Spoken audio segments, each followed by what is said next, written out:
Good morning, students. Today we will start our next lesson, the 100 dresses 1. Before starting this lesson, I will give you the introduction of this lesson.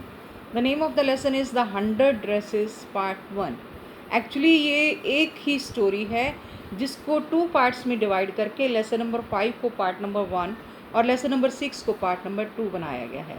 इस lesson के अंदर Wanda नाम की एक लड़की होती है जो कि फिलिस्तीन से आई है, और क्योंकि उसका रंग सांवला है और एक अलग जाति से है तो उसको जो है पॉलिश गर्ल बोला जाता है, और अमेरिकन लोग जो हैं उनको पसंद नहीं करते।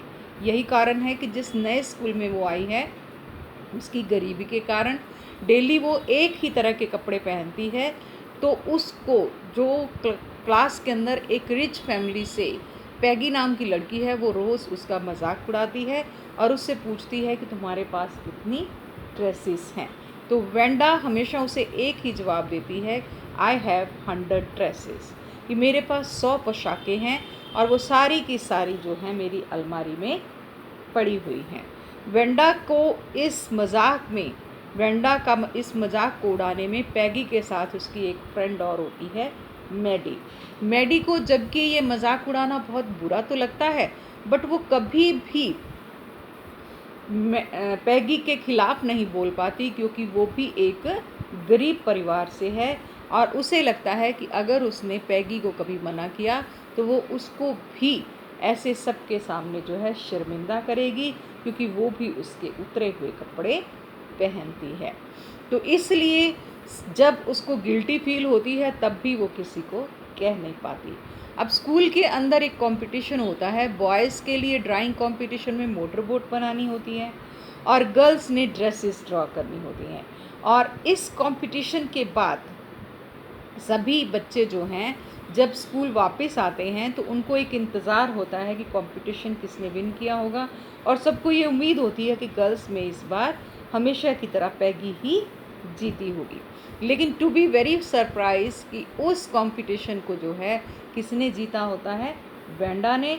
और उसने 100 ड्रेसेस बनाई होती हैं कागज़ के ऊपर, और हर अलग अलग ड्रेस को अलग अलग रूप दिया होता है, अलग अलग डिज़ाइन होता है, और ये सारी जो है उसके स्कूल के अंदर उसकी एक एग्जीबिशन यानी प्रदर्शनी लगाई जाती है। लेकिन उसमें एक दुख की बात यह है कि जब वेंडा को ये प्राइज़ मिलता है तो वेंडा स्कूल आना छोड़ देती है, और कुछ दिनों के बाद उसके फादर का एक लेटर आता है कि हम किसी और शहर में चले गए हैं, क्योंकि वहाँ पर ना तो हमें कोई गरीबी का हमारे का मजाक उड़ाता है और ना ही कोई हमें जो है हमारे इन नामों का मजाक उड़ाकर हमें चिढ़ाता है। तो इस बात पर अब पैगी को बहुत शर्म महसूस होती है, लेकिन वो समझ नहीं पाती, और वो मैडी और पैगी जो है उसको सॉरी फील करने के लिए एक लेटर लिखती हैं। तो उनको लगता है कि उसने उनका लेटर पढ़ा नहीं है और वो उस बात को धीरे धीरे भूलने लगती हैं। तभी अचानक एक लेटर आती है जिसे टीचर सबके सामने पढ़ती है कि वो बच्चा कहता है कि मैं बहुत खुश हूँ और मैं सारी कक्षा को याद करती हूँ, और मेरी बनाई हुई ड्रेसेस में से एक ग्रीन कलर की जो है वो मैडी को और ब्लू कलर की जो है पैगी को दे दी जाए, क्योंकि ये दोनों ड्रेसेस मैंने उनके लिए बनाई थी। इस बात पर वो दोनों गर्ल्स बहुत शर्मिंदा होती हैं, और इसी शर्मिंदगी में जब वो अपने घर जाके उनको देखती हैं तो उन ड्रेसेस में ना सिर्फ डिज़ाइन होते हैं बल्कि उनके फेस भी बने होते हैं। Thank you very much.